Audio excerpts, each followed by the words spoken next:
Hello, all, and welcome. It's your favorite gorilla here. Today I got John the Beard DeMarco with me. How's it going, John? Good. How are you? Good? It's good. And welcome back to another Defensive 30 Thursday, only pushed back by 24 hours. So, thanks to Scotty R37 there, he wanted me to defend the Inner Light because he thought it was a boring episode. Personally, I think it was a brilliant episode. I like the episode as well. I mean, there's not a lot of action in it, but very dramatic. Yeah. Like especially when you're trying to figure out what the heck's going on at first there with Picard there when he get all of a sudden he just collapses when they run into this probe thing. Uh One of the things though they they used a there's a solid fuel propellant there. I'm guessing they got that probe up to nearly light speed there. Because they said that the star went supernova 1,000 years before, and with that probe there, it was 1,000 light years from their home system. Sounds about right. Yeah. Of course, with technology like that, I don't see how they couldn't evacuate the planet, but. Or. Oh, Tokyo is here. Greetings, Surprise, I could make Tokyo. it. Yeah, Hey, Tokyo. Tokyo. Gorilla. Hey, John. How's it Yeah, going? Surprised I could make it. Yay. I thought you were lurking. I thought I was going to lurk too, but nah. I'll lurk, I'll talk, and I'll get ready for the event at the Okay. same time. So let's talk some Inner Light. Yeah. You know, uh, I lost my train of thought here. Um, what are your guys' thoughts on the way they bounced it down between the? I'm getting an echo from you, Tokyo. Might be. Hold on. Yeah. Could be StreamYard's open twice. Hold on. And audio. How about now? Much better. All right. How do I All right. sound? Am I coming in okay? That Yeah, sounds good. almost all the background noise disappeared. Thought maybe you had a fan or something going, I too. do actually. Yeah. How's my voice coming through? Am I dominating or am I just right? Sounds right to me. Yeah. Sounds about the same as mine. All right, cool. There. But how'd you guys like the way they bounced between it? Like every time they bounced back to the planet Katon there, it progressively got advanced like 5 years or so. Well, I guess it could have been more suspenseful if they hadn't been bouncing back and forth. Just Picard collapses, he wakes up, and he's just on that planet again until the end of the episode. I don't know. I thought that was pretty good. Good instead of just getting like one long story, they broke it up and it just kept advancing to important things that the story needed to tell there until the sun actually went supernova. Well, yeah, they only had what take out commercials, 45 minutes of story time that they had to tell. So jumping Yeah, ahead every time you went back, came back from commercial, you saw the status on the Enterprise, and then you go back to hey Resolute, yeah. um, Hello, Resolute. Right? going back to the probe illusion. Yeah, it made sense. I mean, yeah, just made sense. Yeah. Then I liked how they're all staying in character. But they anticipated that he was going to talk about a starship there because to me it seemed like what would you call like inter a interactive holo program almost, or how would you? Ah, I wouldn't. I would say it would be like implanted memories. Yeah, but they knew that he was talking about his ship and stuff, and they go, "Oh, are you like it wasn't scripted?" Yeah, it was interactive, but it was all inside his mind, basically. Yeah, Well, yeah, it would kind of make sense because the probe would have to, once the beam hit Picard, would have to scan his mind and adjust to his mind so that he could fit into the simulation. So it made sense to have them have the characters in the illusion react to him being confused. Yeah.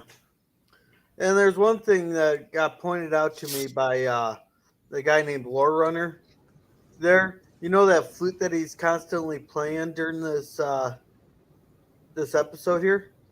It Yeah, actually Yeah. shows up in more episodes after that, so it's like a setting continuity. I liked that it popped up occasionally after this. Yeah, I guess I never really noticed it until Lore Runner pointed it out to me. I'm probably going to get flamed for this one, but that was the very first time Star Trek has ever made me cry like a baby. The first time. Right, jumping ahead to the final act, and then Picard in his quarters, remembering all of those years that he spent as I forgot the character's names on top of my head. 30, 50 years in less than 30 seconds. 30 minutes. Okay. I have to watch this episode again, and he's looking at the flute and he starts playing the song. Yeah. Well, another thing is, I think this helped him open up even more towards kids. Like the first time he was really opened up to kids was when he was stuck with those 3 kids during Disaster, because I believe that was the beginning of the season. Or was that after this? I think Disaster was before this. Yeah. I'll have to look. Yeah. So, Yeah. Just go on to Netflix for a second and look at the menu. yeah. Because I think this really helps him like more open up to kids and all that versus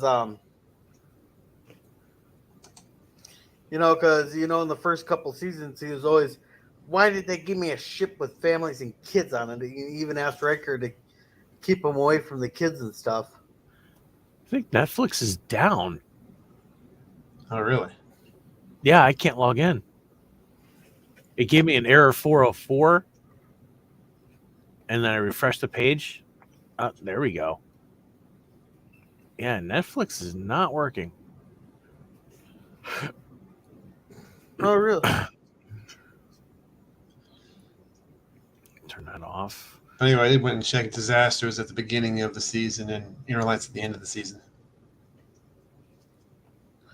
And Netflix What? is not working. Okay. Well, it doesn't really matter. We're not talking about Disaster there. I wonder if that's the only song you could play on the flute, though. That was what was that song? I can't. Yeah, Frere Jacques. He Oh, was that playing. what it was? Yeah, Frere he was Jacques? playing. Yeah, he was playing that with the piano chick and the Jeffries tubes. There was And one then- other time. Sorry. That's okay. Go ahead, John. I think there was at least one other time he had it out and he was just practicing some piece of classical music with it. Yeah. So, I'm actually surprised with them hosting Patrick Stewart. They didn't have him sing more often. They only really had him singing that one time. That was during that entrapment episode. I can't think of the name of it right off the top of my head. Where he's trapped in that room, and that clone took over of him. Oh, yeah, Allegiance. Oh, Allegiance. That's what it was. Okay. I think so. He sang in he sang in Insurrection. Yeah. And Resolute says he thinks the flute only popped up twice, as he recalls. He learned several songs and was trying to write one. Okay. Yeah. Here's-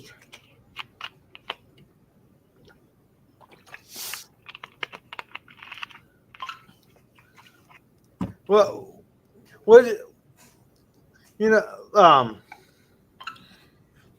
kind of funny though that one kid wanted to go into music though, and the other one there was wanting to go into the sciences there. they didn't really want they didn't really want they're trying to follow their dad's footsteps there, and during the thing.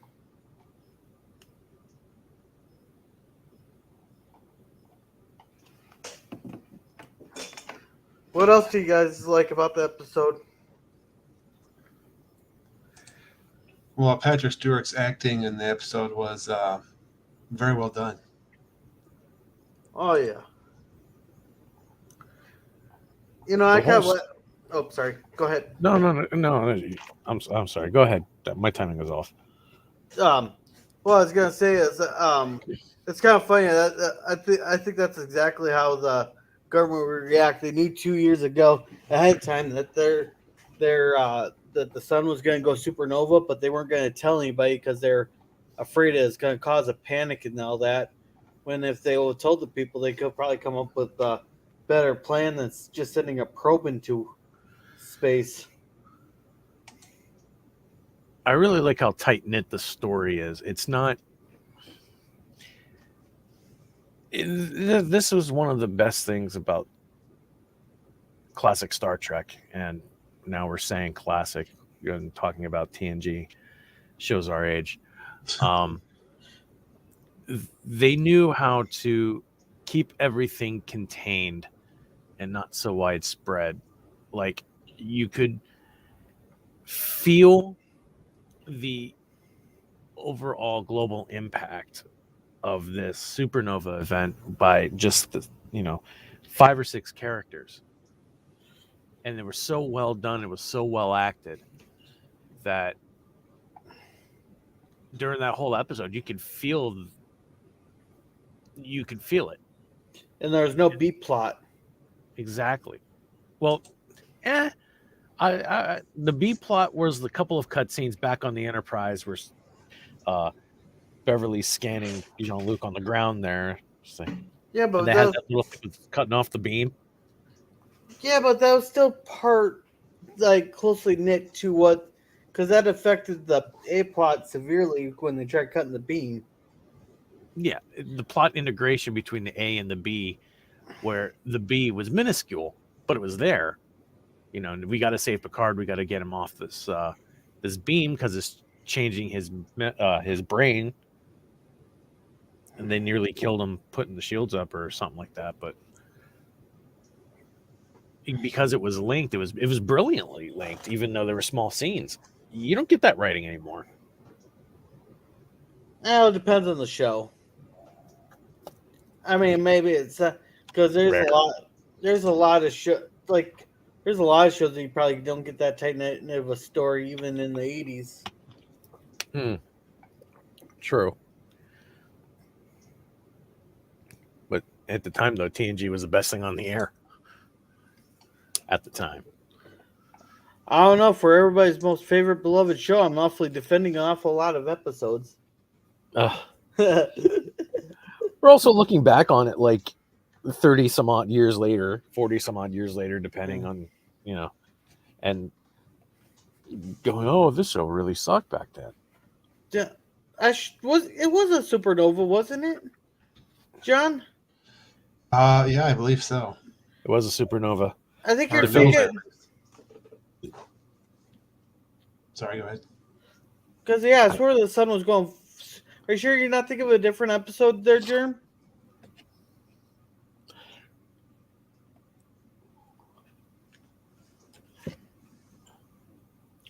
The effects of the sun were irradiating the atmosphere, but the sun was going supernova. Yeah.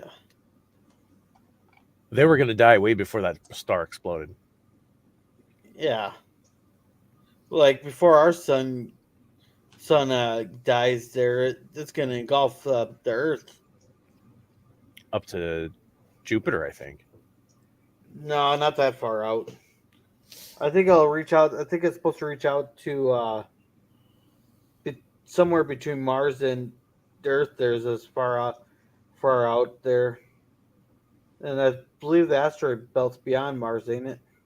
Yeah, it's between Mars and Jupiter. Yeah, so that. So yeah, There's but that. I think the sun's only supposed to stretch out a little bit past where Earth is. We're still going to get enveloped by it though. Oh, we'll be gone. We won't care. Oh yeah.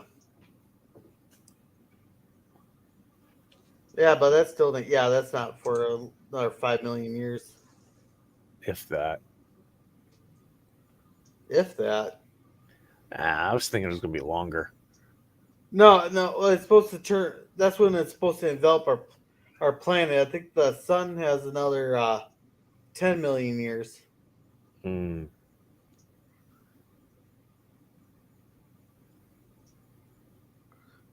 But how accurate can the science on that be? It's just a Really, guess. Yeah, it's just a guess right now. It could go supernova tomorrow, even though it's showing no signs of it. I think Betelgeuse is supposed to go supernova any time now. Yeah, or has already, and we just haven't gotten the light from it. Yeah, I'm still trying to figure out how something can be if light's the fastest thing in the universe there, and there's nothing faster than light. How can something be 49 million light years away? But even if it is if galaxies travel faster than light, that's still quite a bit ways away. Yeah, that's like uh, in Force Awakens. Everybody could see the beam from Star Killer Base from like light years away, yet nothing like a light can't go any faster, so you wouldn't be able to see it in real time. Or the signals from Discovery. You shouldn't be able to see the signals from the Beta Quadrant 50,000 light years away from Earth. That Discovery you're talking about? Yeah, Discovery too. No. Well, how did the Praxis explosion get the Excelsior so far away? Right? There's a lot wrong with Star Trek 6. I like the movie, but there's a lot wrong with it. Well, the Excelsior may have been passing close to Kronos at the time, since they said they were on a mission in the Beta Quadrant. Yeah, but the Klingons wouldn't let them in their territory. That's crossing the neutral zone. Yeah. It's the heart of the neutral zone when that planet exploded. But anyway. But anyhow, back to their light there. I did like how they had the necklace the exact same shape as the probe. The probe. Yeah.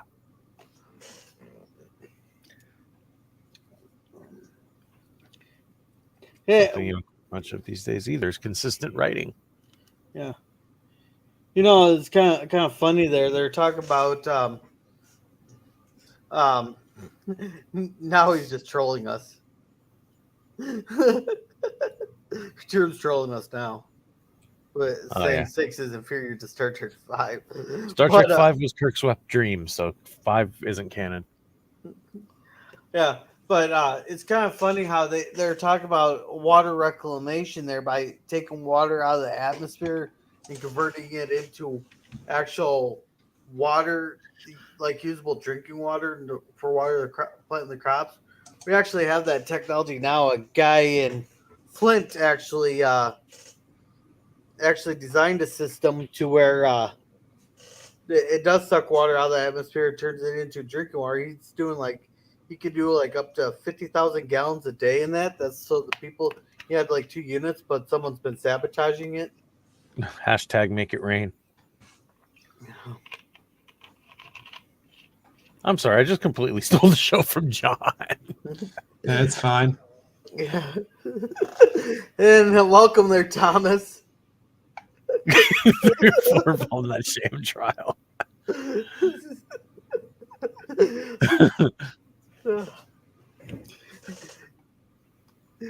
I talked to Jill. She said she's very interested. I think she said she was going to contact you about doing a trial. I told her that you'd be we're putting Wesley on trial for being insufferable prick, and she'd be the one defending him. So she started trying to think of ways to defend Wesley during her stream. Wouldn't happen. But That's a 30-second episode. That would yeah, be me going yeah, guilty. but What I didn't not, do anything. Guilty. Just shut up. You're going to jail. Get out of here. but she's Shut very up, interested. Wesley. But it's very she is interested in it. Just gotta find the time that works for her. Yeah, I dropped her a line a little bit ago too and told her about the next case.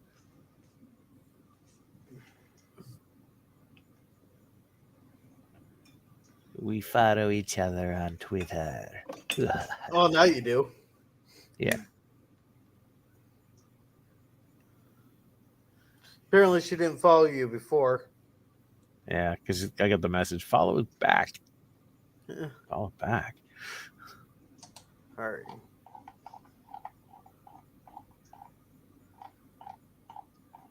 So what else is there to talk about this episode?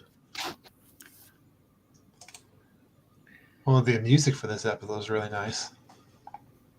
Yeah, it was very subtle, not in your face. Like I hardly even noticed any of the music in there. I've been trying to pay more attention to the music after Lore Runner was pointing out the music in it. There, I kind of started paying more attention to it.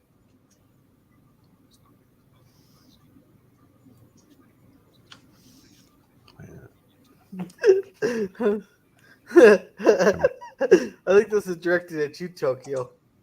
Yeah. Wow, the judge already made the decision. I wonder. I'm pretty sure some judges have already done that. Especially if the people are being real freaking dickheads during the thing there. Thomas, we're not bringing Wesley up. No. It would get 0 views. Yeah. No. Jared said, "Defend Wesley." How both the character and the actor are cunts.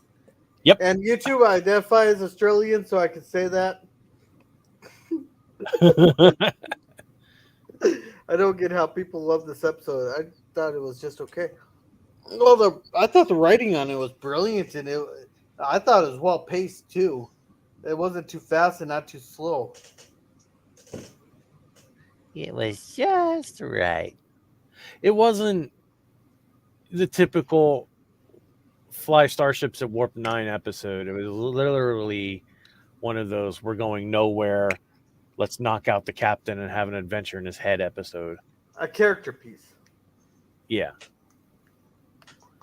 And let's see if I can get that list up here. Well, let's see. It's kind of come off the high of you had Iborg. The next phase, I can't think of which episode. And it was kind of Next like phase, that was Rolaren and LaForge, quote unquote, died, but they got cloaked. So yeah, you had the battle scene before that, and the next one's like the Times Arrow, So they needed kind of like a breather episode. Because you got Imaginary Friend, Iborg, the next phase. There's the Perfect Mate, but should probably defend next phase next. So that's your pick? I like the episode, but there's a lot wrong with it. A lot of inconsistencies. I like to tear it apart. So next week will be the next phase. John, you get to pick also for the week after that. An episode for you to defend? Let me see.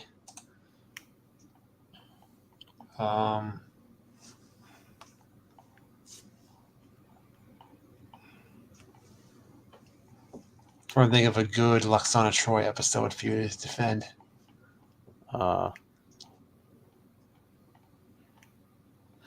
Actually, can I change? Because I just had a really good episode and a really good challenge for you.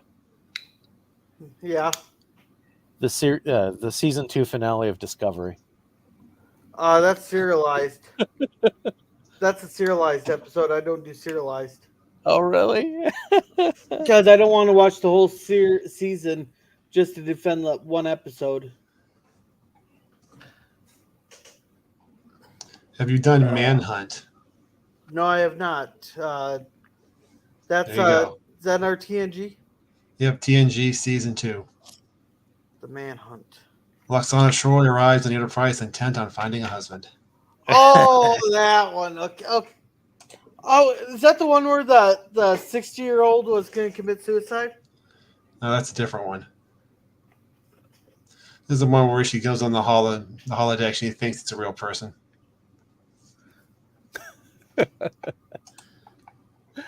Okay, then my pick would be the racist African alien episode, Which one's that? Code of Honor? season 1. Yeah. Matthew's I favorite. already did that one. Oh, really? Oh, okay. Oh, I remember this. That was actually like the second one I defended, I believe. Justice? Done it. Okay. No, wait. Did I do Justice? Get off my lawn or die, Wesley. Next page is a great episode. Choose one of her. So you want the manhunt there, okay? And I'm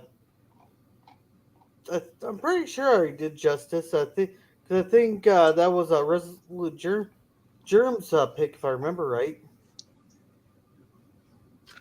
What other really bad episodes are there? I got. Did you do Threshold? That was my very first one. Oh, crap.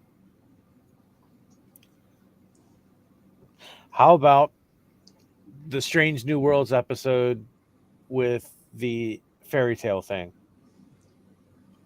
The fairy tale thing. Yeah. What's the name of that episode? Elysium. Elysium, I have not done that one. There's a challenge for you. Defend that one. And I like Strange New Worlds, and I hate that episode. Yeah.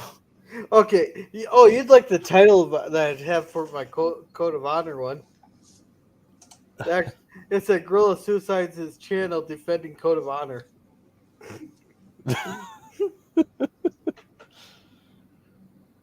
Let's see, I had Sub Rosa, Move Along Home, A Night in Sick Bay. Yep, I did do Justice. I even put Son of a Bitch at the end of it. Get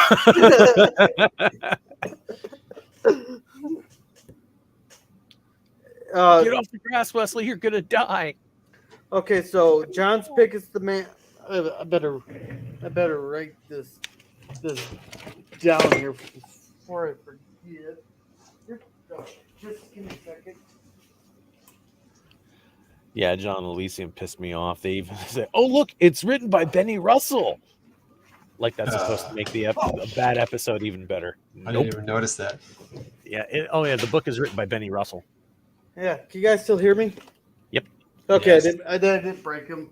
I sat on my headphones. Yeah, Trek Culture was all like, "Yeah, that's continuity for you." And Elysium. So the Benny Russell actually wrote good stuff. Yeah. And The story sucked. Resolute, which one was the acid trip episode?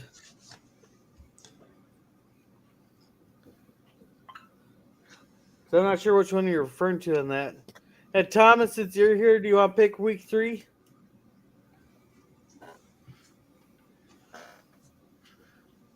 That'll make it easier. I got everything planned out for 3 weeks then. Yeah, Daddy, let me go with the shiny lights for the rest of my life, so I don't have to live in the transporter anymore. Is that the one he's talking about? Yeah. Everybody's all on an acid trip, it looks like. I thought, well, they got sucked into a story. That was it. You'd have to be an acid. When you see Pike's performance, you'll see where that's coming from. So he's talking about the fairy tale episode. Yeah. Yep. I think that is Elysium, ain't it? It is. Yep. Yeah, so he's doing the same one. Okay. Yeah. Just so I'm pretty All sure. right, Thomas, I also do movies. Standalone movies. So Alrighty. It was a really bad movie that I'd seen. That's just indefensible. I don't know. I did Frozen. What ruined Frozen for me was the flippin' theme song, because they're still playing it here in Japan. Hey, I got a better. Still. I found a better version of that theme song. It's called "Fuck It All."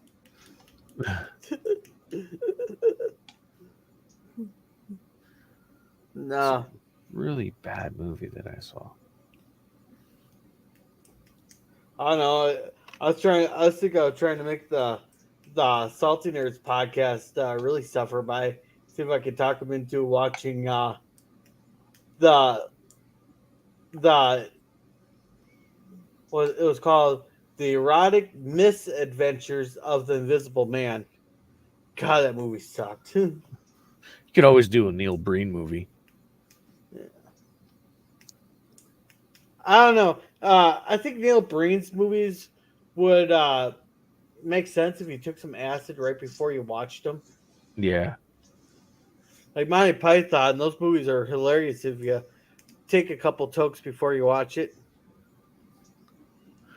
Or better yet, Samurai Cop 2. Did we even watch it on Salty's thing? Yeah, we did see Samurai Cop 2 on Salty Stream. I particularly enjoyed the parts that were all taking place on the set of a Klingon Bird of Prey. Okay. And apparently, Jerm wants me to watch Planet of the Vampire Women. Ooh, The Mummy.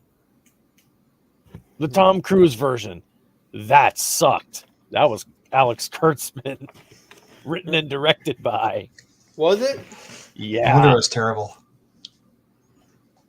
What was? I was saying, no wonder it was terrible. Yeah.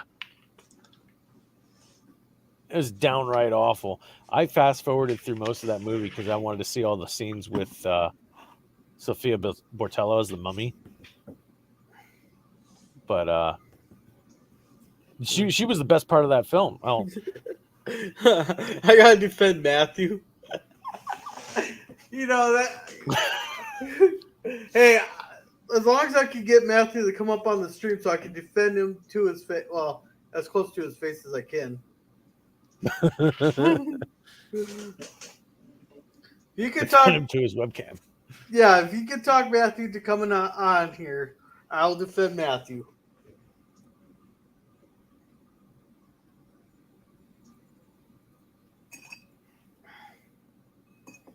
Notifications. All right. So, do you guys want to plug your channels here? Go ahead, John. You're first.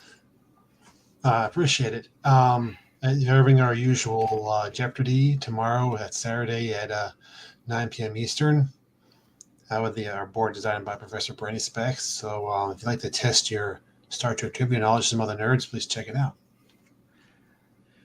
And Fridays at 9:30 p.m., which is about an hour from now, actually, Eastern time, I will be hosting my Chaotic Town Halls. And this week's Town Hall is going to be a very interesting one. We're going to be reviewing Lower Decks and talking about the Japanese adult entertainment industry. So you're not going to want to miss this week's or any other weeks. So swing on by. And John, I believe, will be on my Legion. I'll be there. Yeah. And it'll be open forum. So lines will be open a little bit after we go live. Come join us. And make sure to check out Resolute Jeremy does Saturday morning cartoons. We got all new cartoons starting this week. Here, that's tomorrow at 10 p.m. Central Standard Time. And then on Tuesdays, he does Lex and not Stargate, Farscape. He does Lex and Farscape escape there. So that starts at 8 p.m. Central Standard Time on Tuesdays. That's a lot of fun listening to. Thomas has a lot of fun videos, whether it's bird crashing or some bird rants. or some of the stuff Bird says, or even some of his Minecraft stuff. He's actually built some pretty cool stuff in there. And we got you, John R. Those are the two in the chat. And tomorrow we'll be continuing Babylon 5 there at 6 p.m. Central Standard Time there, 2 hours before John's Jeopardy. And then Sunday we will be watching, I believe it'll be the 2019 reboot of Are You Afraid of the Dark? I don't know if you guys remember that show from the 90s. The little No. girl's Nickelodeon show. I don't remember that one personally. Well, you're a little bit older than I am. That was around when I was a kid. That's the one show I remember. Oh, that was the movie with Jack Black. No, Are You Afraid of the Dark was like 7 seasons there with it's kind of like an anthology where the kids sit around the campfire and they tell like a ghost like a story and all that. They're called the Midnight Society. It's kind of along the lines of Tales of the Crypt. But so with that, I'm gonna end that. And remember, thank you Tokyo, and thank you John for coming on. Thank you German Thomas for coming along and putting your insight into this. Thank you for having us. So I'm gonna end Appreciate it. And remember to be a gorilla.